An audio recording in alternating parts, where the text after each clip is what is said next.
Bismillahirrahmanirrahim. Assalamualaikum warahmatullahi wabarakatuh. Waalaikumsalam warahmatullahi wabarakatuh. Alhamdulillah wa syukurillah wa la haula wa la quwata illa billah. Wa sallallahu ala Muhammad wa ala alihi washabihi ajmain. Amma ba'du. Yang saya hormati Ibu Mike selaku perwakilan dari Direktur PMPK Dirjen PAUD Dikdas dari Dikmen ya. Yang saya hormati Bapak Rudi Saifullah, SSI MM, Kepala BPMP Provinsi Gorontalo.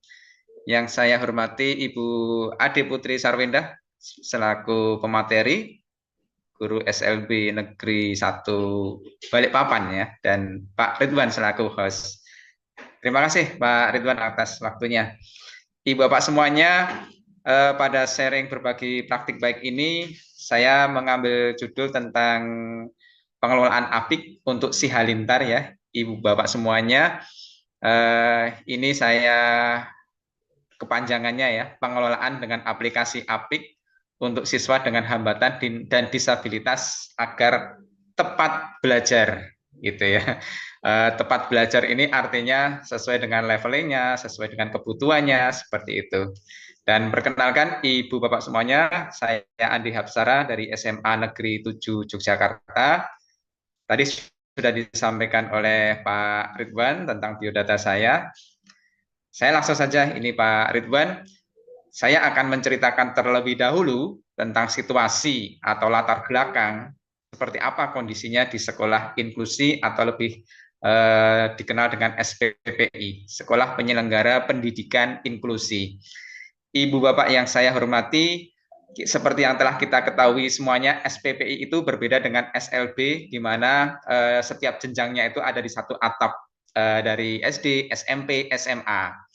Namun seperti yang telah kita ketahui bahwa SPPI ini terpisah-pisah dari SD-nya, dari SMP-nya, dari SMA-nya, terpisah, dan ini memerlukan suatu komunikasi yang agak ribet seperti itu. Ini kondisi situasi di sekolah inklusi. Kemudian yang kedua, adanya administrasi yang beragam dan semuanya berbasis kertas, dari mulai pendaftaran siswa baru, itu semua asesmen dari medis dan lain sebagainya itu kita dikumpulkan ke sekolah dalam bentuk hard copy, dan itu cukup lumayan banyak Ibu Bapak semuanya. Kemudian yang ketiga, untuk penanganan siswa-siswa dengan kebutuhan khusus ini perlu banyak melibatkan pihak lain. Kemudian yang keempat, jumlah GPK di SPPI itu sangat terbatas, seperti yang disampaikan oleh Ibu Mike tadi ya, belum memenuhi semua SPPI yang ada di Indonesia ini. Kemudian adanya PDBK yang beragam kebutuhannya, itu juga menjadi kendala atau situasi di sekolah inklusi. Dan untuk di Jogja sendiri, mau tidak mau ya sekolah reguler tetap harus mau menerima, wajib menerima siswa berkebutuhan khusus. Hal ini telah dituangkan dalam Peraturan Gubernur DIY nomor 21 tahun 2013 pasal 3. Nah, kemudian dari peraturan tersebut, kami di SMA Negeri 7 di tahun ini menerima ada 11 peserta didik dengan kebutuhan khusus. Dan satu hal yang terakhir, situasi yang kami alami di tahun 2022, yaitu kita baru boomingnya rapor pendidikan. Nah, di rapor pendidikan itu kita perlu membuat suatu program inovasi yang semuanya itu berbasis data untuk perencanaan ke depannya. Oleh karena itu, saya sebagai guru GPK di sekolah ini melihat rapor pendidikan yang saat ini telah dirilis, yang tahun ketika itu tahun 2022, di situ cukup rendah di sini, iklim inklusivitas di sini 54,66, kemudian layanan disabilitas, sikap terhadap disabilitas itu 57,11 kita buat rata-rata.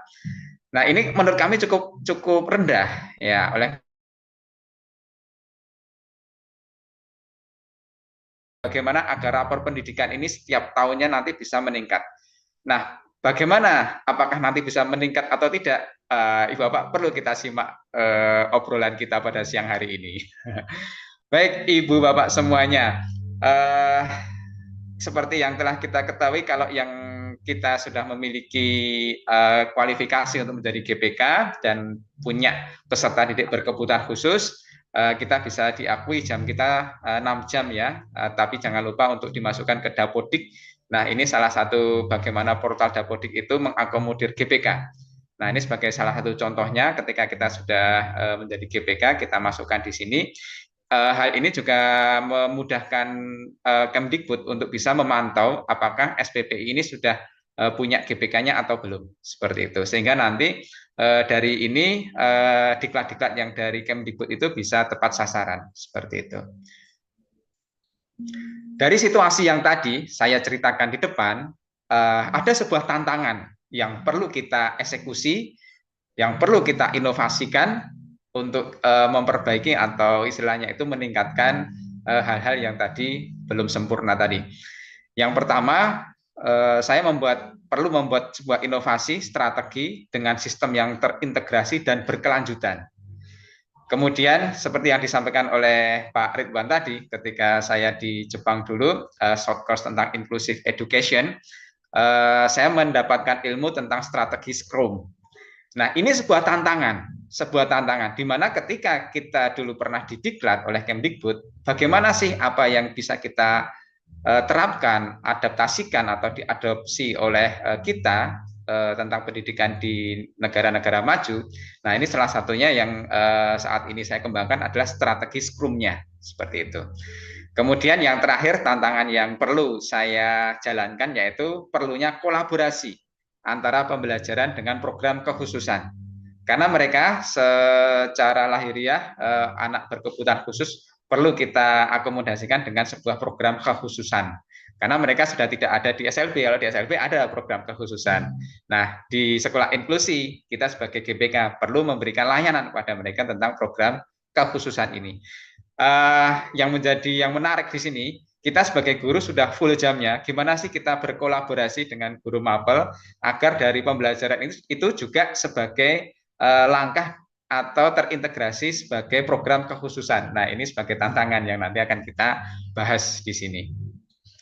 Baik, Ibu Bapak semuanya, dari integrasi tadi, alhamdulillah saya sudah membuat sebuah aplikasi. Ibu Bapak bisa scan QR di sini ya, tentang aplikasi yang pernah saya buat. Aplikasi ini tidak berbasis APK, namun berbasis website.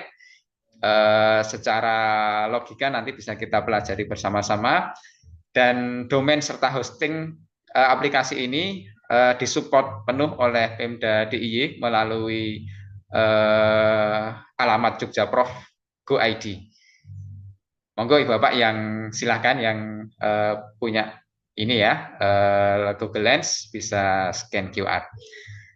Oke, ketika Ibu Bapak sudah bisa masuk, sudah masuk semua ya, silakan bisa masuk ke dashboard awal. Di sini akan ada informasi terkini, gunanya apa sih APIK ini, di mana APIK ini merupakan kepanjangan dari aplikasi pelayanan inklusi dan kekhususan, yaitu sebagai ruang komunikasi, instrumen dan administrasi pelayanan PDBK. Nah, nanti bisa saya ceritakan bagaimana aplikasi ini bekerja, Ibu Bapak semuanya, dan digunakan. Dari pojok itu atas bisa kita lihat informasi aplikasi, apa sih gunanya ini, itu bisa informasi ada di menu itu ya. Nah, Ibu Bapak ketika ingin menggunakan aplikasi ini, yang pertama Ibu Bapak bisa melihat contoh yang pertama instrumen identifikasi. Contoh-contoh ini saya adopsikan dari pelatihan dari Kemdikbud, pelatihan guru pembimbing khusus, yang nanti bisa dimanfaatkan oleh Ibu Bapak semuanya, bisa mendownload di sini. Di sini ada instrumen identifikasi, instrumen assessment, planning metric, program pembelajaran individual, ataupun bagaimana sih membuat RPP akomodatif. Nah, dari sini Ibu Bapak bisa melihat contohnya, dan ini ada videonya, cuman videonya masih belum sempurna, nanti perlu kita sempurnakan ya. Ini hanya sekilas dulu saja. Kemudian dari interface depan ya, dashboard depan ini Bapak bisa melihat apa sih administrasi yang perlu kita pakai di dalam pelayanan PDBK. Namun Ibu Bapak semuanya ketika akan melihat dalamnya untuk bisa berperan serta dalam pelayanan PDBK di sekolah inklusif, Ibu Bapak perlu register dulu, melakukan pendaftaran dulu. Pihak-pihak yang bisa melakukan register ini atau yang istilahnya itu apa ya disarankan untuk register yaitu yang pertama GPK, kemudian guru mapel, wali kelas, orang tua, tenaga ahli, psikolog gitu ya. GPK jenjang sebelumnya maupun GPK jenjang setelahnya kalau dia sudah berpindah jenjang pendidikan. Nah, inilah sesuai dengan tema pada siang hari ini yaitu membangun pendidikan inklusi yang berkelanjutan seperti itu. Nah, silakan Ibu Bapak kalau ingin register boleh, silakan register. Nanti kalau masih ada sisa waktu kita mencoba untuk demo, nanti akan saya add untuk menjadi perannya di sini dan kita bisa melihat apa sih dalamnya dan contoh-contoh yang sudah pernah masuk di dalam aplikasi ini. Silakan, ini contohnya seperti tadi ya, mengisi username-nya, kemudian loginnya, email, kemudian password-nya seperti itu. Baik, langsung saja. Nah, kalau sudah register, Ibu Bapak tadi bisa langsung login.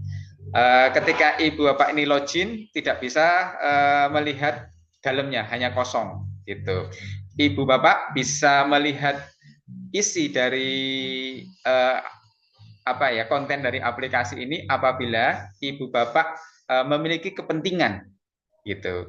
Jadi nanti Ibu Bapak sebagai peran apa di situ akan kita approve. Contohnya misalkan sebagai orang tua, sebagai guru jenjang sebelumnya, nah atau sesudahnya yang berkepentingan ya pokoknya seperti itu. Ini baru yang bisa melihat data-data PDBK ini. Nah ini contohnya kalau Ibu Bapak sudah memiliki peran nanti akan bisa melihat siapa saja yang ada di akun Ibu Bapak semuanya. Nah, nanti di sana Ibu Bapak hanya bertanggung jawab pada anak-anak yang ada di akun Ibu Bapak itu. Tidak bisa melihat yang lainnya. Inilah prinsip kerahasiaan yang kita pegang dalam aplikasi ini. Kemudian ini contohnya di dalamnya, ketika kita lihat di dalamnya, semua peran di sana, tadi ada guru mapel, GPK sebelumnya, orang tua, itu nanti bisa melakukan discussion. Discussion ini bisa melihat bagaimana sih kalau di rumah seperti apa, di SMP dulu seperti apa kalau Ibu Bapak ada di jenjang SMA, perkembangan belajarnya seperti apa, sudah sejauh mana. Nah ini bisa diceritakan di sini. Atau Ibu Bapak yang dari psikolog bisa memberikan lampiran-lampiran tentang hasil asesmen atau deskripsi yang sudah pernah dilakukan pengamatan analisis seperti itu. Nah, ini contohnya bagaimana seorang ahli dia bisa memberikan atau mengupload gitu ya, mengupload PDF tentang hasil asesmennya, yang itu nanti siapa yang akan kita kehendaki untuk melihat itu bisa diatur. Jadi tidak semuanya. Misalkan di sana ada semua guru mapel. Oh, ini jangan semua guru mapel melihat ini karena rahasia. Nanti bisa kita pilih, kita atur siapa aja yang berhak untuk melihat. Nah, inilah prinsip kerahasiaan di dalam aplikasi ini sudah terjaga seperti itu. Nah, itu Ibu Bapak semuanya. Jadi komunikasi di dalam aplikasi ini bisa terintegrasi seperti itu. Nah, kita sekarang akan melihat tantangan yang kedua tadi. Kalau yang pertama tadi, alhamdulillah sudah kita selesaikan dengan sebuah aplikasi tadi, di mana semua pihak yang berkepentingan bisa terintegrasi dalam satu aplikasi. Nah, kemudian bagaimana strategi Scrum yang bisa dilakukan, dan nanti akan kita lihat secara lebih detail konten-konten yang ada di Apik ini. Nah, ini Ibu Bapak semuanya. Jadi di menu dashboard Ibu Bapak semuanya apabila sudah ditambahkan peran untuk bisa mendampingi seorang PDBK, Ibu Bapak akan bisa melihat di dalamnya itu ada identifikasi. Ini bisa identifikasi itu bisa berasal dari GPK-nya, guru pendamping khususnya. Bisa juga dari psikolognya, bisa juga ada yang dari dinas pendidikan. Dinas pendidikan biasanya kalau di tempat kami ada ULD, unit layanan disabilitas, di mana di sana ada psikolog yang dia sudah bisa memberikan rekomendasi seperti apa kondisi anak ini secara kekhususannya. Nah, ini sebagai contoh beberapa hasil psikolog yang bisa kita lihat di sebuah aplikasi tadi ya, di akun tadi. Ketika ibu bapak sudah diberikan peran untuk bisa melihat dan memberikan kontribusi di dalam pelayanan kekhususan pada anak tersebut. Nah, kemudian kalau tadi ini identifikasi, ini bisa juga dari guru mapel. Nah, ini sebagai contoh aja di sini ada dari sosiologi ya. Di sini ada bagaimana hasil penilaian seorang guru itu ketika ada dua instrumen atau dua di sini model pertanyaan ya. Ada kata kerja, yang pertama sebutkan, yang pertama jelaskan. Nah, anak ini kita bisa melihat apakah dia mampu atau dia tidak mampu. Nah, ini menjadi suatu data, ya, data yang sangat-sangat berharga sekali bagi seorang guru pembimbing khusus. Terlebih juga sebagai guru mapel yang nanti akan bisa melihat istilahnya itu bisa melakukan pembelajaran berikutnya seperti apa harusnya, seperti itu. Nah, kemudian setelah tadi asesmen sudah bisa kita dapatkan dari guru mapel, kemudian kita dari GPK kita bisa memberikan masukan juga di dalam aplikasi itu bahwa anak-anak ini tadi yang pertama dia karena tidak bisa menjelaskan ya atau dia hanya bisa menyebutkan mengenal tokoh gitu. Oleh karena itu di sini bisa mungkin kita berikan jawaban intervensi khusus gitu ya, KKTP-nya seperti itu. Dan ini diduga memiliki kesulitan belajar.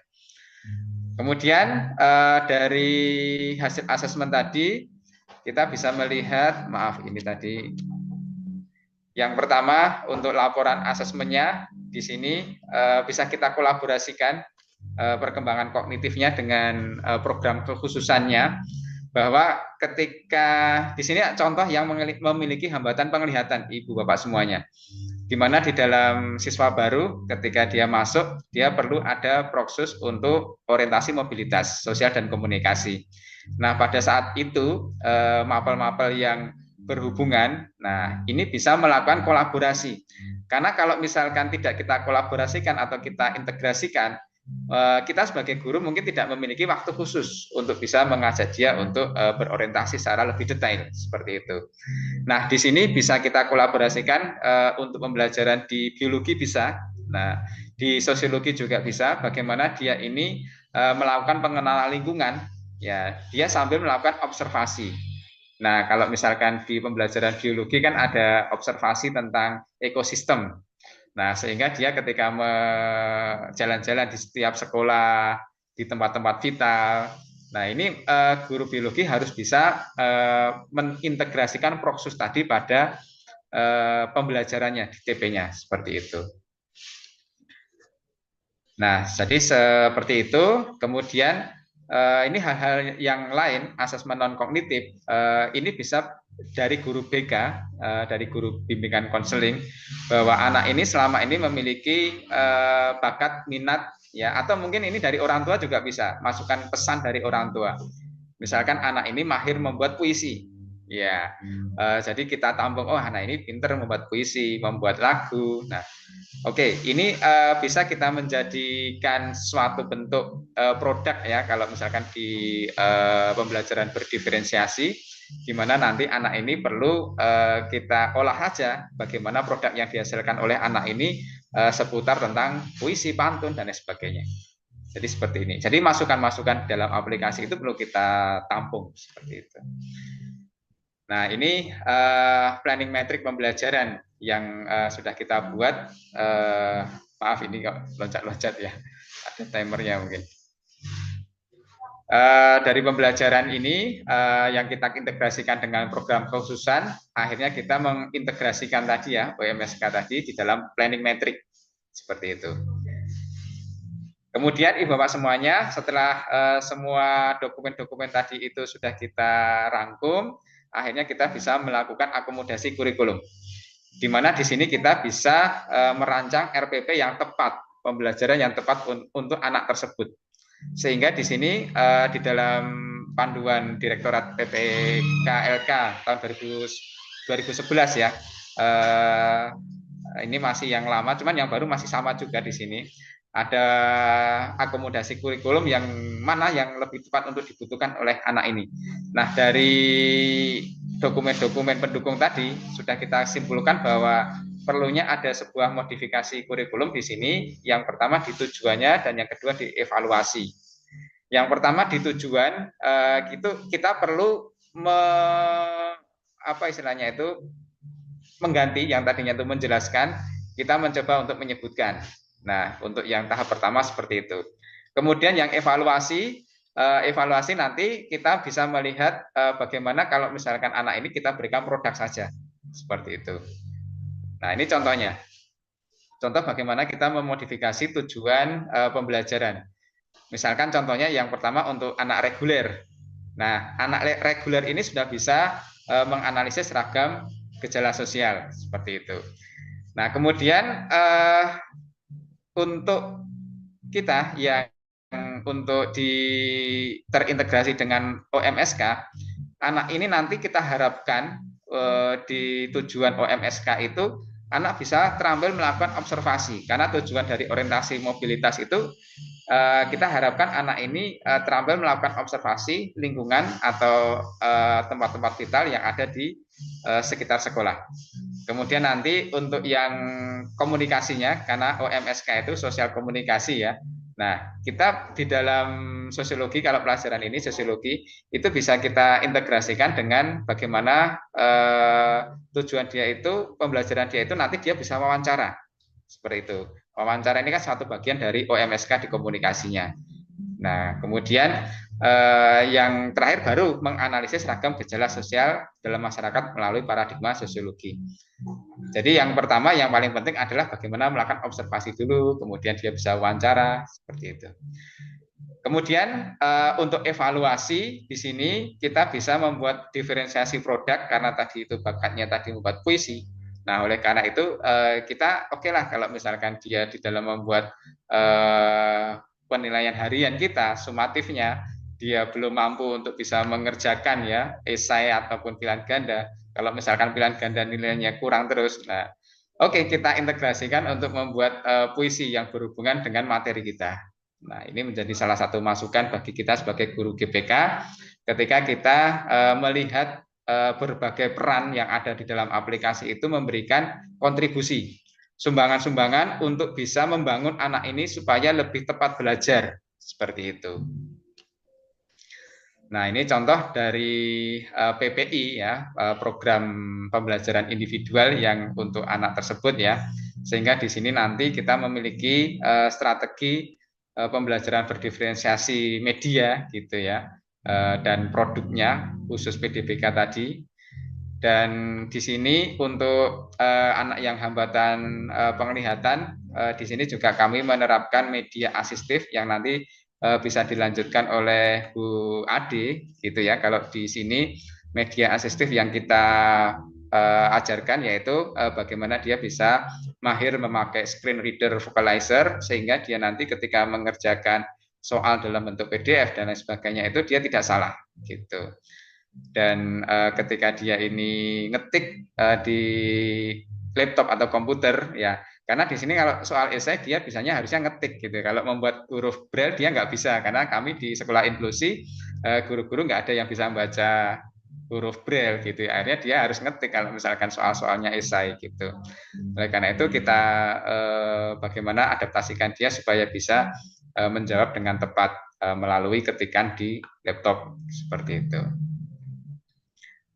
Nah, ini deskripsi kriteria hasil capaian belajar yang sudah kami dapatkan bahwa dari OMSK ini PDBK tersebut telah mengetahui tempat vital dengan baik gitu ya, bisa menyeberang jalan dengan aman gitu, kemudian dia bisa bersosialisasi dan kemudian dengan tujuan pembelajaran dengan pembelajaran yang tepat tadi ya Bapak semuanya. Dia bisa menjadi anak dengan predikat kategori mahir karena dia bisa belajar dengan tepat dengan evaluasi yang tepat tadi. Ya karena dia bisanya seperti itu, ya ini menjadikan pembelajaran yang tepat bagi dia seperti itu. Nah, kemudian dari pelayanan program tadi, Ibu Bapak semuanya, seperti yang sudah saya ceritakan tadi, ini kondisi di SMA Negeri 7 Yogyakarta, di mana di tahun 2022 skor kita yang tadinya itu 54, alhamdulillah di tahun 2023 naik ya meskipun tidak signifikan 58. Kemudian di 2024 kita mengalami kenaikan juga di sini 68. Kemudian layanan disabilitas, sikap terhadap disabilitas dari 57 tadi naik menjadi 63,17. Nah, kemudian di tahun 2024 ini naiknya sedikit sekali. Ya, tidak apa-apa. Yang penting grafiknya masih statistiknya naik. Dan capaiannya termasuk baik dan termasuk dalam peringkat atas 1 sampai 20% baik di DIY maupun di nasional. Seperti itu.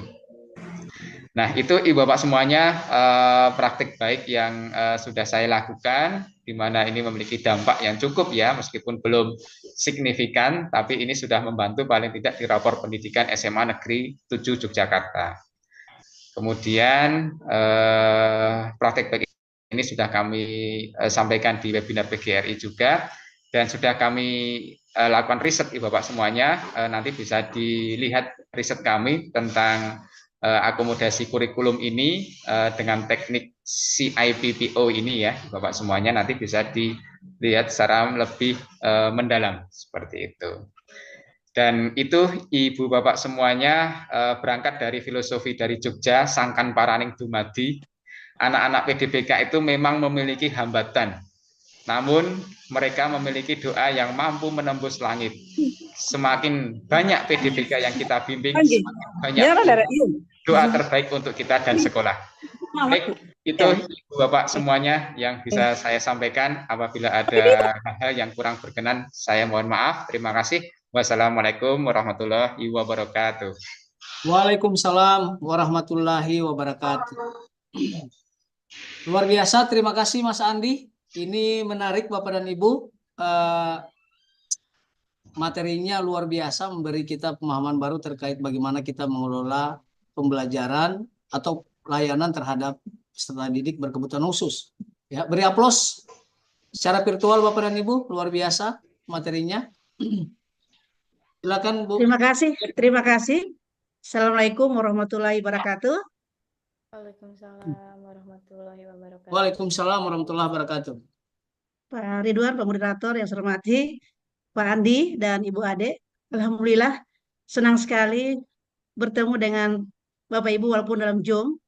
Ya, kami sangat apresiasi apa yang disampaikan karena terus terang Pak Andi, Pak Ibu Ade, bahwa di sekolah kami itu cukup lumayan siswa yang berkebutuhan khusus. Dari segi geraknya, intelektualnya, dan pendengaran pun bicara itu ada sekitar 9 orang setelah dianalisis. Tetapi berdasarkan raport pendidikan kami, Pak Andi, ada kenaikan yang sangat signifikan. Yang barusan 2024 ini kami punya persentase 69,27. 69, kalau tahun sebelumnya itu 52,88. Tapi terus terang Pak Andi, Ibu Ade, apa yang disampaikan oleh Pak dengan Ibu ini belum kami laksanakan di sekolah. Kami hanya menganggap bahwa mereka secara reguler aja, tetapi kami mengetahui keadaan mereka. Apakah itu namanya adil? Karena kami contoh yang gerakan motoriknya di kaki, kan tidak bisa jalan, kemudian ada tangan. Kami hanya parkirkan aja, oh nggak usah ikut olahraga, nggak usah ikut ini. Istilahnya kami tahu keadaannya, tapi tidak ada perhatian khusus ataupun apa yang kami berikan sesuai dengan disampaikan. Makanya kami ingin apa namanya ya, nanti melalui Pak Ridwan ya, yang sebagai moderator hari ini sebagai penghubung daripada Pak Adi dan Pak Bu Ade, kami ingin belajar. Cukup banyak kami 9 orang, 9 orang. Dan yang masuk hari ini, yang masuk tahun ini, termasuk ada yang kurang mampu dalam bibir bicara. Jadi hanya tahu menulis tapi ngomongnya susah. Kemudian juga yang gerakannya juga motoriknya juga baik tangan maupun kaki. Nah kami ambil mereka. Kami tidak suruh ke SLB karena mereka tidak mau. Karena mereka bukan tuna-tuna yang lain. Misalnya tunanetra ataupun pendengar dan sebagainya. Sehingga kami akomodir mereka. Tetapi kami sekolah terus terang belum ada perhatian khusus kepada mereka, termasuk apa yang kami berikan kepada mereka seperti pengguna teknologi. Kami anggap mereka sama, ada asesmen awal, tetapi tidak ada pemberian apa ya perhatian kepada mereka. Mohon maaf kami salah, walaupun memang iklim kami sangat mengerti dan tinggi kami, dan anak-anak sudah paham tidak ada bullying terhadap mereka, tidak perundungan terhadap anak-anak tersebut, tetapi untuk proses pembelajaran kami belum ada perhatian khusus atau perlakuan khusus kepada mereka. Terima kasih, kami akan berguru kepada Pak Andi dengan Ibu Ade. Insya Allah yang 9 orang ini, insya Allah kami akan perhatikan dengan baik. Kasihan kebutuhan mereka untuk selalu berkembang, untuk menjadi manusia yang lebih lebih baik ke depan. Kami mohon maaf. Saya sebagai kepala sekolah ini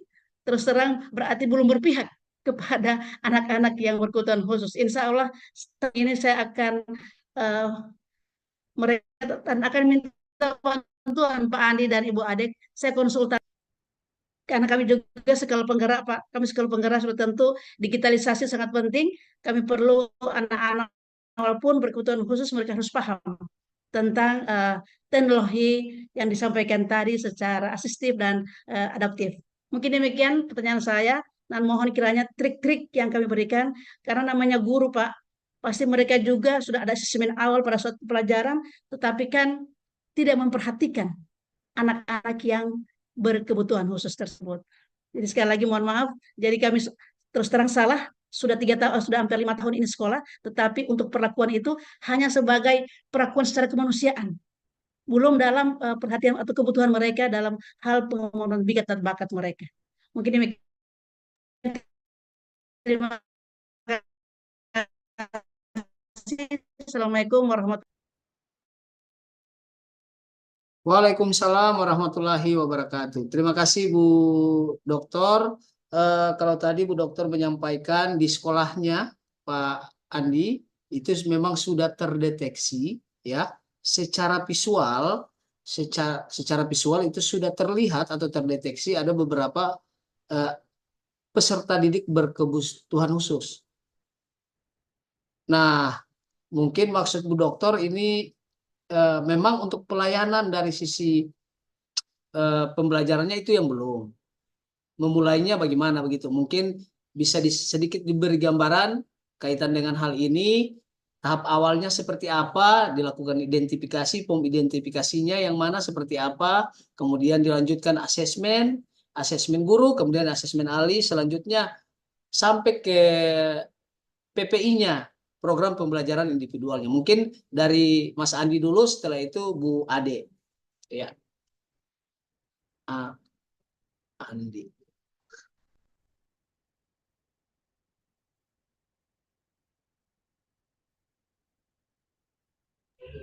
Oke, terima kasih Pak Ridwan dan Bu Yolanda ya, Bu Dr. Yolanda. Betul ya? Oke.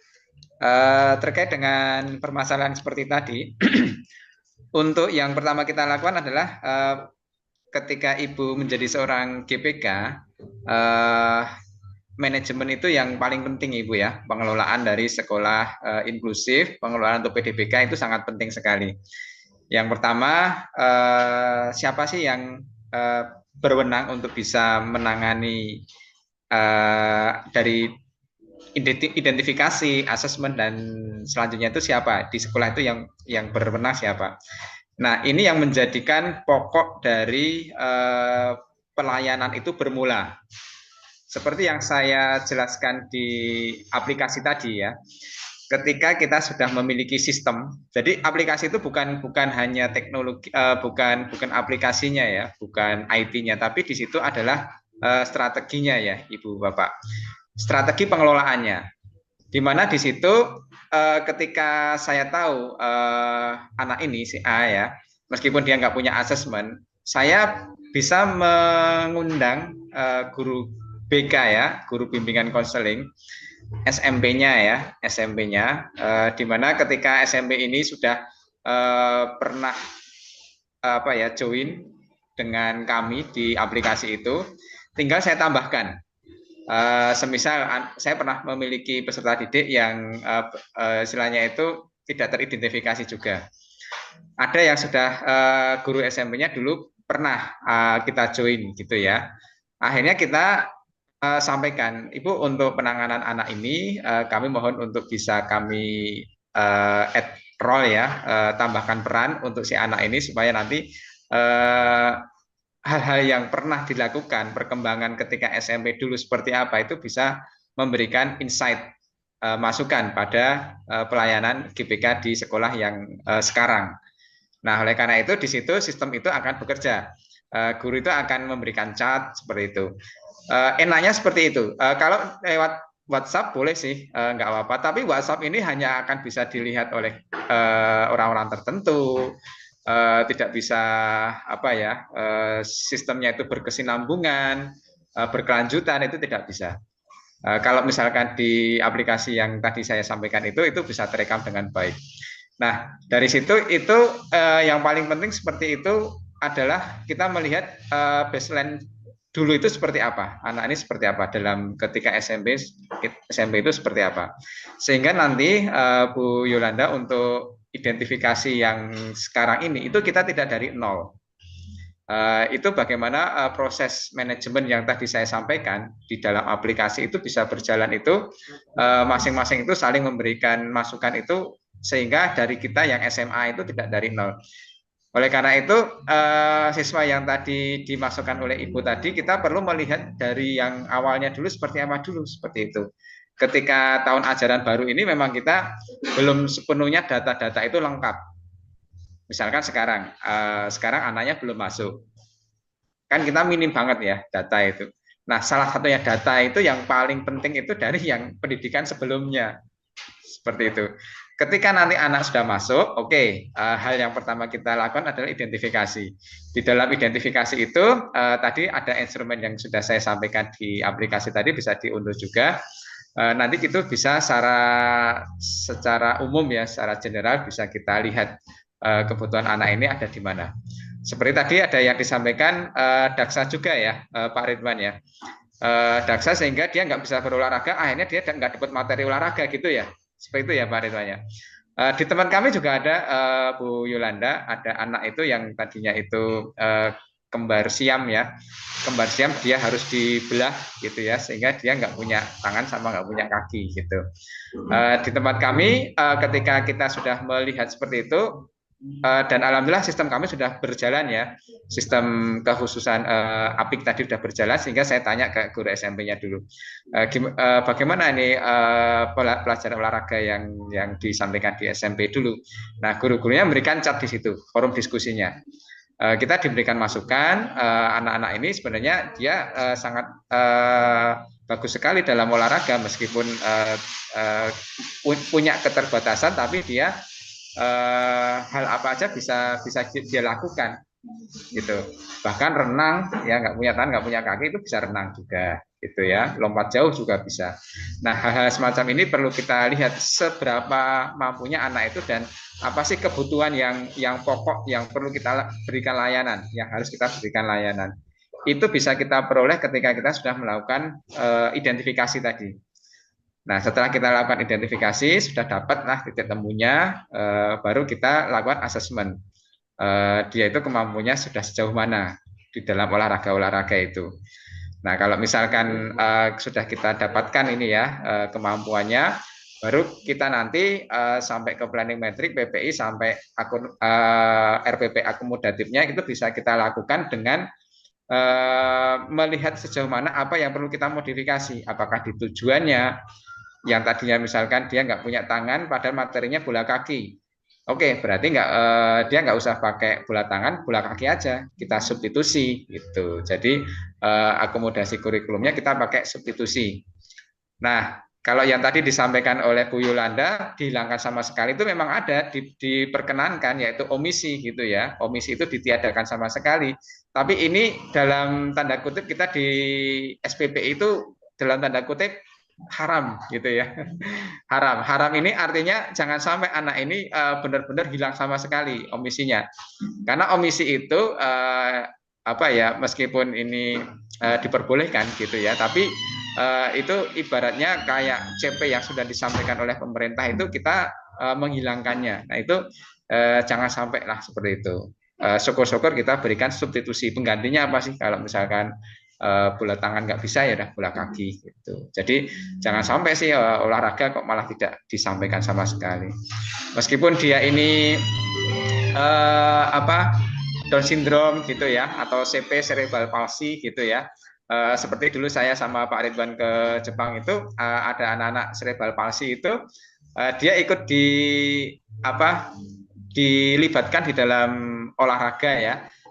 Syaratnya misalkan yang normal itu, yang reguler itu ya, dia lari, tapi ketika dia ini finish atau start gitu ya, dia harus memegang si anak yang CP tadi, cerebral palsy ini. Misalkan saya mau lari gitu ya, pegang dulu tangannya yang anak yang cerebral palsy, sentuh tangannya, kemudian lari gitu di lapangan. Habis itu finish, pegang lagi. Ini aja udah seneng perasaan anak ini, dia udah gembira, ketawa-ketawa gitu. Jadi dia merasa ikut dilibatkan gitu ya di permainan olahraga itu. Jadi dia menjadi objek. Dia menjadi objek di situ, bahwa kalau nggak menyentuh tangannya si Atom ini, dia nggak sah untuk bisa start dan finishnya gitu. Nah, ini hal-hal yang bisa kita lakukan di sekolah inklusif seperti ini, sehingga anak-anak ini bisa bergaul dengan anak-anak yang lain sehingga tanpa ada diskriminasi, gitu. Toleransi juga terbangun dengan baik. Nah, ini peran kita Bu Yolanda ya sebagai guru inklusi ini, sepenuhnya ini menjadi tanggung jawab kita, bagaimana kita mengolah dari tadi manajemen sampai pada pembelajaran di kelas seperti itu. Mungkin itu Pak Ridwan, monggo Bu Indah, Bu Ade Putri. Baik, terima kasih Pak Andi. Memang ini PR kita bersama di Gorontalo Pak Andi, karena memang minimnya data dari sekolah sebelumnya, sehingga mungkin ini yang kita tidak bisa deteksi. Baik, Bapak dan Ibu, kita beralih ke kolom chat ya. Saya rasa cukup memadai ya, Bu Dokter ya, dari Pak Andi dan Bu Ade. Kita beralih ke kolom chat. Ini ada pertanyaan yang menarik. Ini mungkin ini lebih ke, karena ini terkait pembelajaran ya, pembelajaran di sekolah inklusif. Mungkin ini pertanyaan untuk Mas Andi ya. Bagaimana standar penilaian akhir bagi siswa berkebutuhan khusus untuk hambatan intelektual? Karena hal ini yang bisa menjadi dilema guru, begitu. Karena mereka akan belajar bersama-sama dengan peserta didik yang reguler. Nah, di saat ini mungkin maksud pertanyaan dari Pak Brang Tiam ya. Pak Brang Tiam di SMKN Jogja nih Pak Andi. Nah, ada dilema di akhir ketika mereka akan melakukan penilaian untuk anak berkebutuhan khusus dan anak reguler. Anak berkebutuhan khusus ini mengalami hambatan intelektual. Silakan Mas Andi. Mas Andi ya.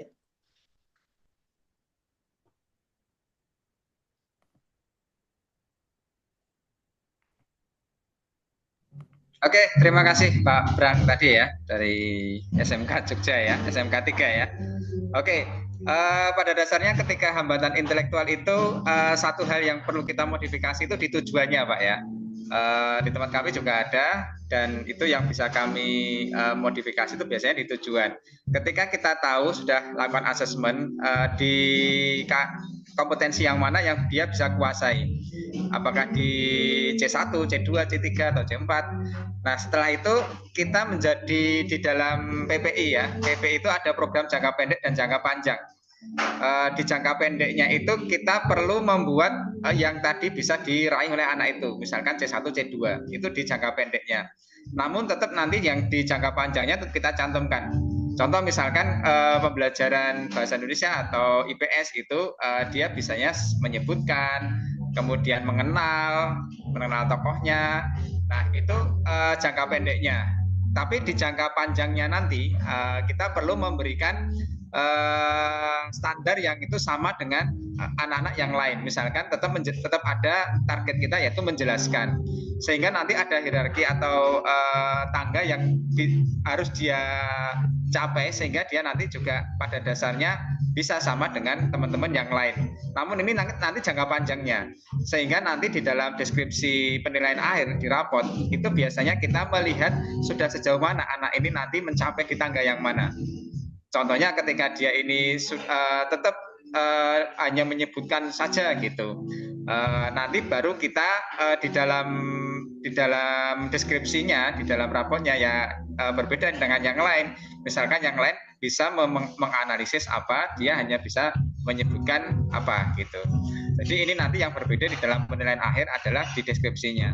Di instrumennya juga seperti itu. Instrumen yang kita berikan bisa kita bedakan. Yang lain misalkan soalnya 50, untuk dia bisa 10. Bisa kita pilihin mana yang mudah, atau paling enggak kita bisa melihat mana yang perlu dia sesuai kebutuhan dia, sesuai dengan capaian tangga tadi. Selain itu juga bisa bentuk instrumennya. Dari bentuk instrumen itu juga bisa kita memberikan pelayanan pada anak-anak yang berkebutuhan khusus. Ada anak kami itu juga yang kalau misalkan garap soal esai, mengerjakan soal esai itu sulit sekali gitu. Tapi kalau misalkan soal pilihan ganda itu bisa bagus, ya dia bisa lebih paham. Ya sudah, kita ikuti dia untuk bisa kita membuat instrumen dengan pilihan ganda. Jadi banyak hal Pak Ridwan, Pak Bram gitu ya, yang bisa kita gunakan untuk penilaian akhir gitu ya. Namun yang paling mudah kita sebagai GPK itu sesuai dengan bakat minatnya tadi itu ya, itu lebih ke arah diferensiasi learningnya itu tampak gitu ya. Dia bisa di videonya atau di puisinya atau dia di teaternya. Nah itu lebih menarik kalau misalkan menurut saya gitu. Itu Pak Ridwan. Ya, baik, terima kasih Mas Andi. Jadi memang untuk akomodasi kurikulumnya itu pada tataran modifikasi saja, karena hambatannya cuma hambatan intelektual. Begitu Mas Andi ya? Iya, betul. Dimodifikasi di tujuan Dimodifikasi pembelajaran. Ya, yang paling tujuan penting itu. Selain itu ketika kita mau ke medianya juga boleh medianya atau prosesnya. Tapi yang paling penting kalau intelektual itu pengalaman saya di sini itu lebih ke modifikasi ke TP-nya, tujuan pembelajarannya. Baru setelah itu mana yang lebih memungkinkan lagi yang lainnya. Kita sesuaikan, setelah kita modifikasi, kita sesuaikan penilaiannya seperti apa. Begitu. Ya, betul Pak Ridwan. Berarti tidak perlu untuk omisi, substitusi ataupun omisi begitu. Enggak. Kalau yang intelektual kami ya. Nanti kalau misalnya yang lain, nih Bapak yang lain sharing-sharing yang lain boleh. Kalau kami biasanya di tujuannya ada juga di evaluasinya Pak Ridwan tadi ya. Evaluasinya itu juga bisa. sangat penting. Iya, evaluasinya. Jadi kalau evaluasinya itu tadi di instrumennya tadi, instrumen evaluasinya bisa juga bentuknya. Ya, bentuknya itu bisa sesuai dengan minat bakatnya tadi, seperti itu. Jadi tidak ada masalah ketika kita memberi nilai. Ya, enggak ada masalah. Tapi nanti di deskripsi akan berbeda. Berbeda.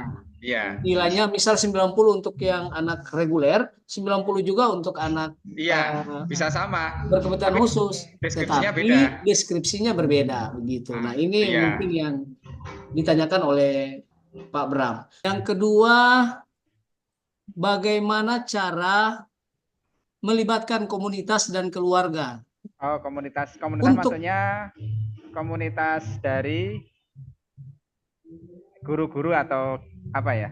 Ya, mungkin bisa secara umum komunitas keluarga dalam mendukung pembelajaran inklusif. Ya. Oke.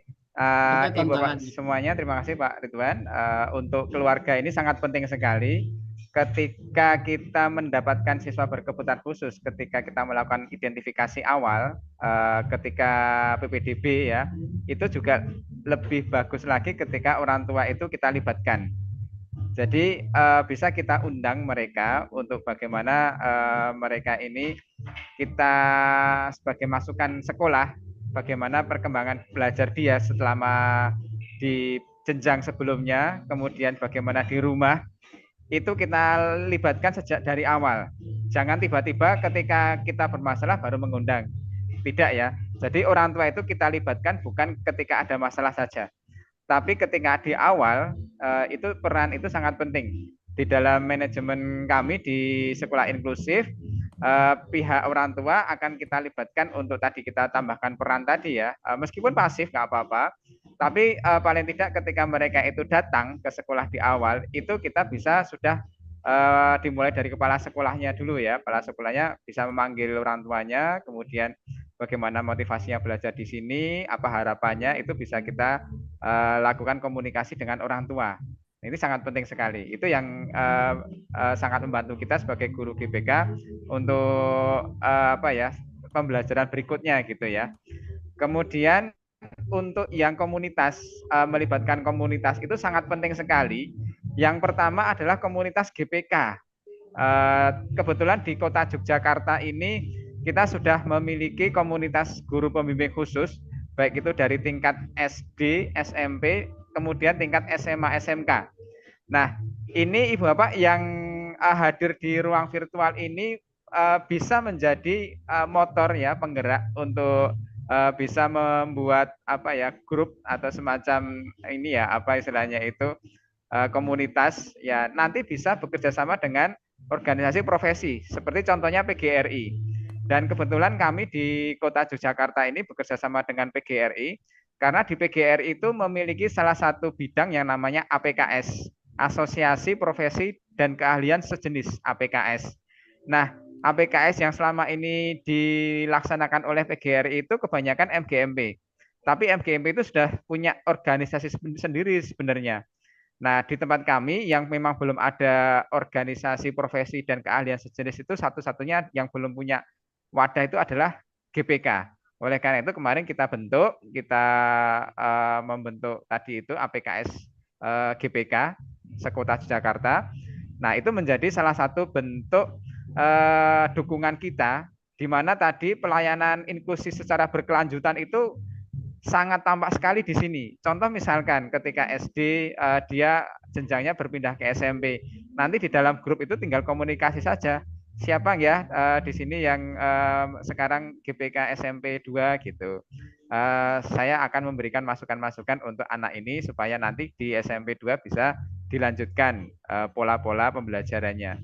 Nah, ini salah satu komunitas atau apa ya, dukungan dari asosiasi profesi tadi, Pak Ridwan tadi ya. Itu kalau saya masukannya seperti itu sih, apa yang sudah kami lakukan di Jogja seperti itu. Sehingga itu sangat mudah sekali. Jadi tinggal kita komunikasi. Apalagi di GPK di tempat kami untuk SD SMP itu di bawah naungan ULD, Unit Layanan Disabilitas. Jadi ini sudah sangat terstruktur sekali komunitas yang ada di sini gitu. Mungkin nih Bapak bisa merintisnya itu. Baru nanti ke atas gitu ya. Jadi ULD-nya itu terbentuk dari para GPK di sini. Sudah ada GPK kalau Gorontalo, apa ini ULD sudah ada ya, Pak Ridwan Ada. ya? Nah, ULD itu untuk khusus anak autis ada. oh, Ya. kayak PLA itu ya, Pusat Layanan Iya. Autis. Ya. Kalau ULD secara khusus ada ya? Belum ada. Oh, belum ada. Oke. Iya. Kalau kita sudah punya dua-duanya, jadi PLA, Pusat Layanan Autis sudah ada, kemudian ULD juga sudah ada, sehingga lembaga-lembaga itu yang bisa kita ajak untuk bisa membangun kolaborasi GPK ini. Saya kira itu, Pak Ridwan. Terima kasih. Oke, baik Bapak dan Ibu, luar biasa kegiatan webinar kita di hari ini karena sangat susah sekali untuk mendatangkan teman-teman ini, Bu Ade dan Pak Andi, karena di tengah kesibukan ini Bu Ade ada beberapa kegiatan, tapi saya paksa Bu Ade tolong harus tetap ada, Pak Andi lagi apalagi. Insya Allah dengan berbagi ilmu ke kami, Bu Ade, Pak Andi, insya Allah tetap diberikan kesehatan, keberkahan, dan insya Allah kita semua tetap dalam lindungan Allah Subhanahu wa Ta'ala. Baik Bapak dan Ibu, sekali lagi kami ucapkan terima kasih kepada Kepala BPMP, pada Bapak Direktur, dalam hal ini diwakili oleh Bu Meske selaku Koordinator Pendidikan Khusus di Kementerian Pendidikan dan Kebudayaan. Istimewa untuk dua narasumber dan Bapak dan Ibu peserta. Insya Allah kita ketemu lagi di lain kesempatan dengan tema yang sama, optimalisasi Chromebook dan belajar ID, tapi dengan topik yang berbeda. Karena untuk kegiatan webinar ini berseri sampai seri yang ketiga. Jadi selanjutnya mungkin akan ada seri yang ketiga dengan topik yang berbeda. Dan kemungkinan bisa saja Pak Andi atau Bu Ade yang tetap akan bersama kita atau teman-teman yang lain. Demikian Bapak dan Ibu, Sekali lagi kami ucapkan terima kasih. Billahi bisabil haq. Assalamualaikum warahmatullahi wabarakatuh. Terima kasih Bu Ade, terima kasih Pak Andi. Terima Ya. kasih Pak Ridwan, terima kasih Pak Andi. Sehat selalu Bapak Ibu semuanya. Izin pamit.